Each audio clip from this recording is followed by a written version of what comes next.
This is the political brown kid here, and once again, the world is changing, but yet it's still staying the same. And when I say staying the same, I mean staying the same as in 1960s, 1900s, early 1900s.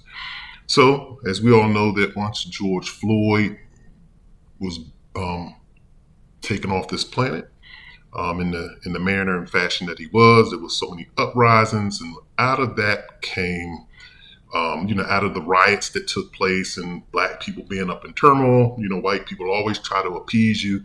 They give you some holidays. They'll say a few words, say thoughts and prayers and all this other good stuff. They never really want to give you what they owe you, which would be reparations and some type of empowerment. So one thing that they did was you saw a lot of companies try to be, they do things that's good for their brand, for their business. They don't do things that's really good for you. They do it for their brand or for their business. And one thing their marketing departments thought to say was, hey, let's do diversity, equity, and inclusion. And so all of these companies like Google, um, Meta, all of these big companies, Fortune 500 companies, big and small, started implementing all of these diversity, equity, and inclusion programs. And for people who don't know what diversity, equity, and inclusion is, basically look it up. It's just basically hiring people from diverse cultural backgrounds, ethnic backgrounds. It can be, various disabilities. It can just it could be different trains of thought. That's what it also could be, but mostly they didn't use different trains of thought as being diverse. Um, but and like I said too, that was during the time because everyone was riding the wave of George Floyd, right? Everyone was trying to seem like they care about you and that they're compassionate about you. But now that we're 5 years removed from George Floyd, 4 years removed from George Floyd, now I guess they're like, okay, society is in a good place. We don't have to continue with this BS anymore. And I'm not calling it BS, but I'm just basically telling you this is what their thought is. I'm not saying it's a great thing either. So I'm just going to walk middle line. I'm not letting you know what my thoughts are on it. But now everyone's rolling back their diversity, equity, and inclusion. Several big companies. I don't want to name names, too many names, because I don't want to get it wrong. But I know several big companies have fired or terminated or basically, phased out the positions of like diversity, equity, inclusion, or chief diversity officers, and they're basically getting rid of diversity, equity, and inclusion in their workplace. The latest one to now do it has been Tractor Supply Company, and they've kind of there's been a little bit of a stir. I'm not trying to say it's been an uproar over Tractor Supply. I didn't even know they had a diversity, equity, and inclusion, but they've now phased out their diversity, equity, and inclusion program. The reason why I'm bringing all this up is because of this. It's amazing, and once again, this goes back to white society and how you're treated, black people, because once again, black people, and I'm going to say we, even though I'm not included in this, I'm included because of the fact that I'm black, so I'm automatically lumped in. We want the low hanging fruit. All we see is the tree. We don't see the forest. We think that, yeah, somebody giving you diversity, equity, and inclusion, oh yeah, they care about you and they love you, and it just keeps you being a continuous worker bee. That's all it does. It keeps you being a continuous worker bee instead of getting what you deserve, which is starting your own Fortune 500 companies, growing your own Fortune 500 companies. Those are the things that really truly matter.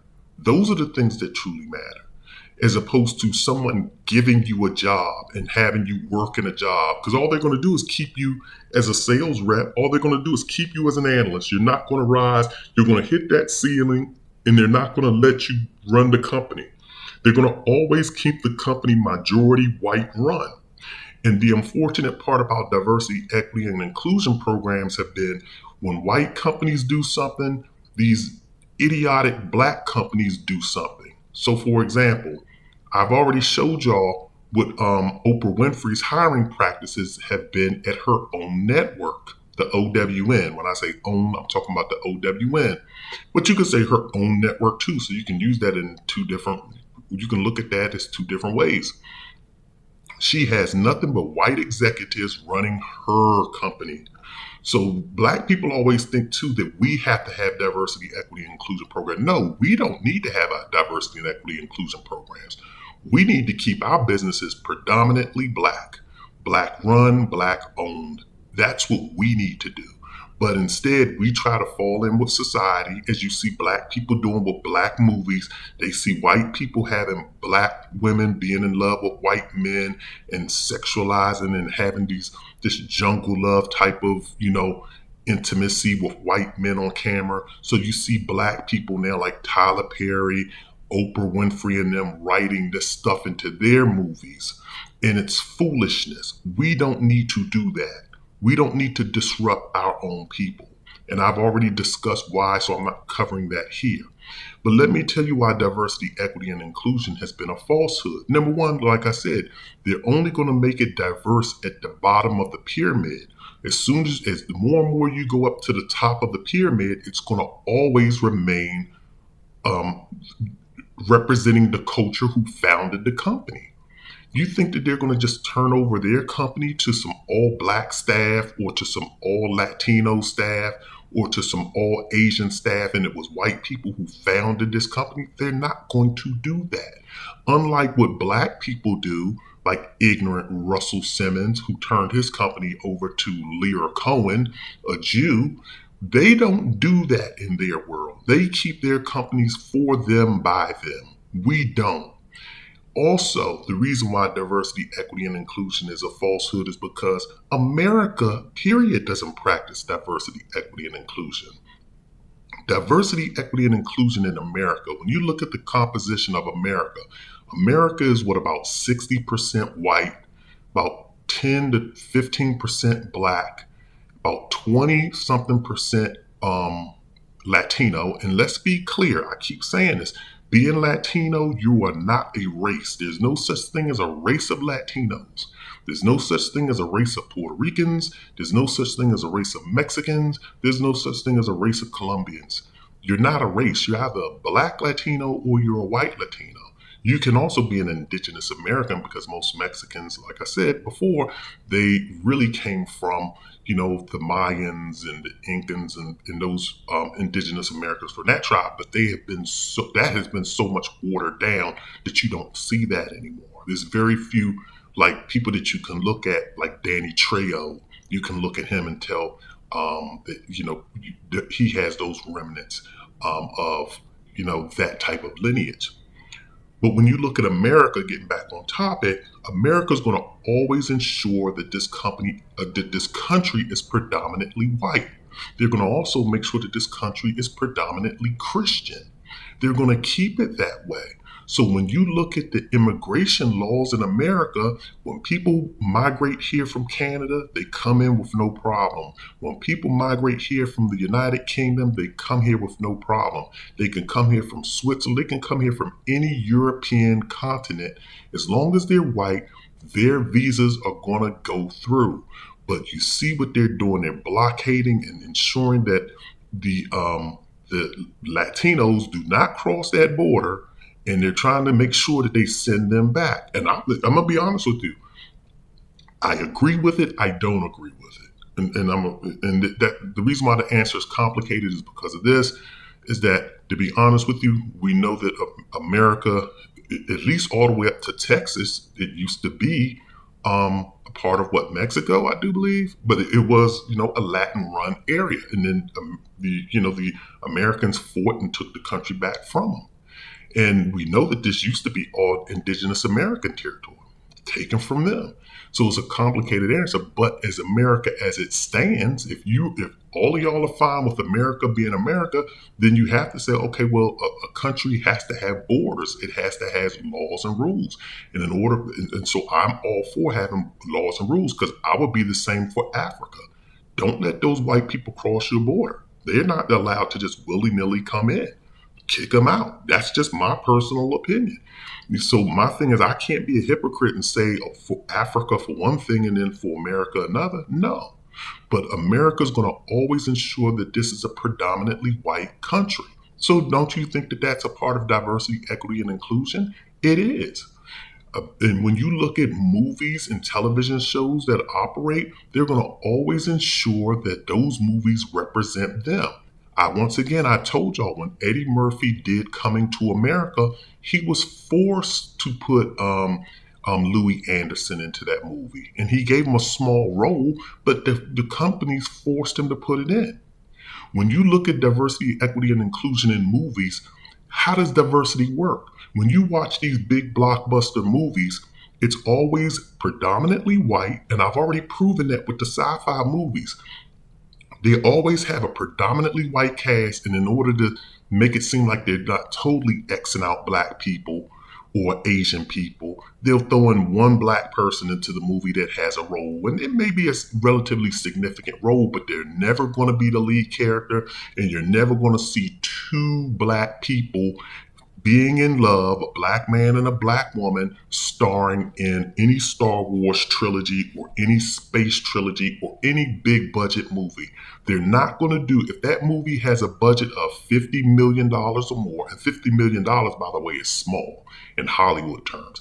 If that movie has a budget of $100 million or more, you're definitely not seeing two black people as the star and lead of that movie. So that's the diversity, equity, and inclusion part too. That's why I try to say, white people practice this. White people say, yeah, we'll take a black woman and she has to bang a white man.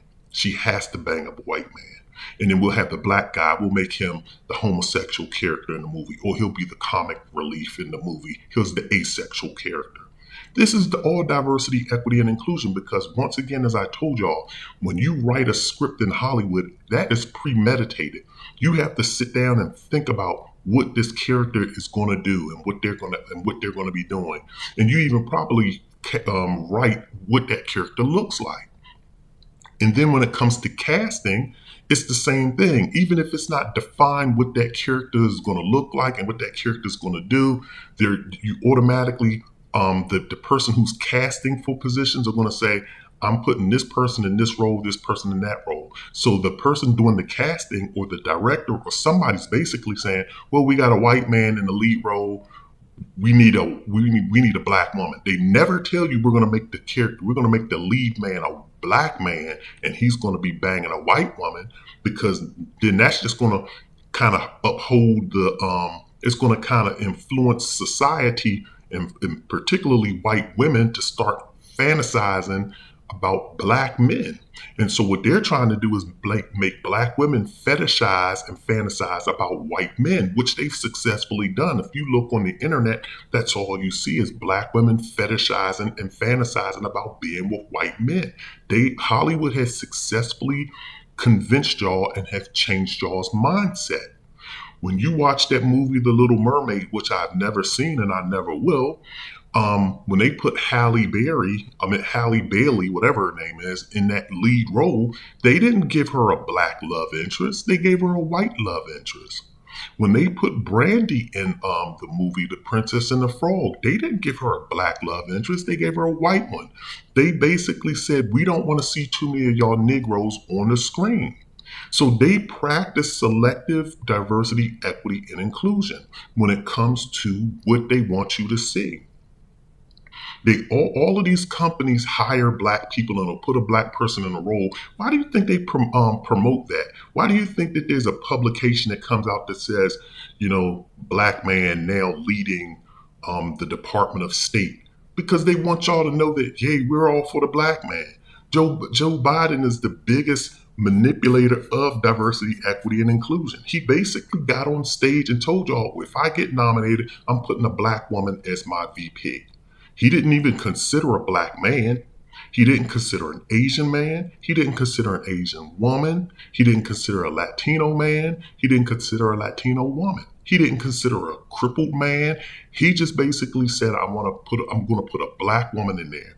And this is how black relationships get ripped apart, because all black women see is white men are going to be our providers and saviors. The black man can't do anything for us. And it emasculates the black man.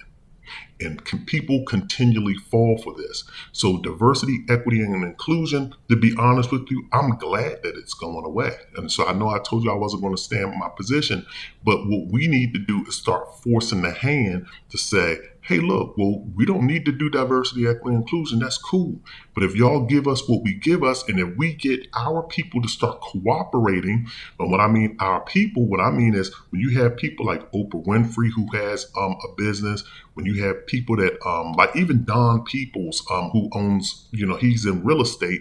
If these people would hire black talent, and if they would use black HBCUs or just hire black people when they graduate from college, then we could say, okay, if y'all want to discriminate against us, fine. We have other opportunities where we can go get employment.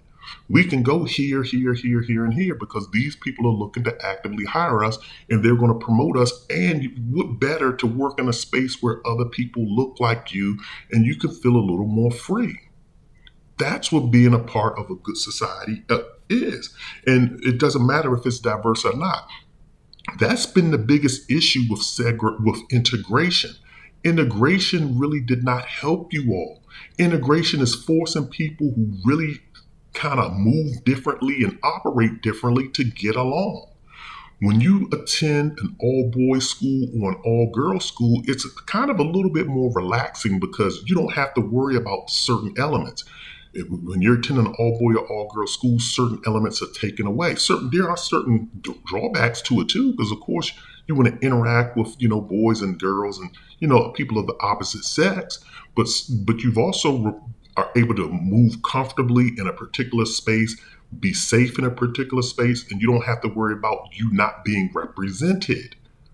And you can, you have a particular culture. Females have their feminine culture, men have their masculine cultures that you can operate in. Ask the people at Morehouse and Spelman. These things, there are benefits to attending being segregated. And there were benefits to Black people being in segregated spaces. We actually did better when we were in segregated societies like Tulsa, Oklahoma, like Rosewood, like down in Richmond, Virginia, in the Black section, segregated sections that they had, and the Black segregated sections that they had in Chicago. We actually did better. And you were able to, because number one, you're in a safe space. You're with people that look like you. You're with people that have your interests at heart. And then as soon as you start integrating, now you have to start worrying about, is this person represented? Is that person represented? You have to hold your tongue, watch what you say. You have to make sure that you're politically correct. And then you have all of this other stuff coming into play. It's okay to say, hey, look, I like you. You're a cool person, Mr. White Man or Miss White Woman. You're cool. We can interact for a few minutes, but you go to your space, I go to mine. There's nothing wrong with being like that. And so that's why, the whole diversity, equity, and inclusion movement, it's going away. But if we can have our leaders, and what I mean by that is business owners, if those people can work with Black people and say, hey, look, we got you. We know diversity, equity, inclusion is going away, but hey, we got you. You need a job. We got jobs for you over here. Then everything works out fine. And I'm going to say this, it's also similar to, I don't know why a lot of Black people are worried about, schools abolishing. Well, I understand why people are worried about schools abolishing, in Republican areas, they're trying to abolish or rewrite history. So I get that and understand that because that's just downright trifling. But also at the same time, that's why it's important for you, once again, this goes back to diversity, equity, and inclusion. If you attend an HBCU, you don't have to worry about that. You're going to get the Black experience. You're going to get unfiltered Black history the way that you get it. And even with young kids, if they're not of college age as of yet, if you're not going to college, if you have individuals that are willing to tell you your history and know your history, you don't have to worry about getting it from a textbook from the white man. So that's just my take on this. Once again, this is the Political Brown Kid. Hit the like button, also hit the subscription, and drop a comment in the comment section. I'm out.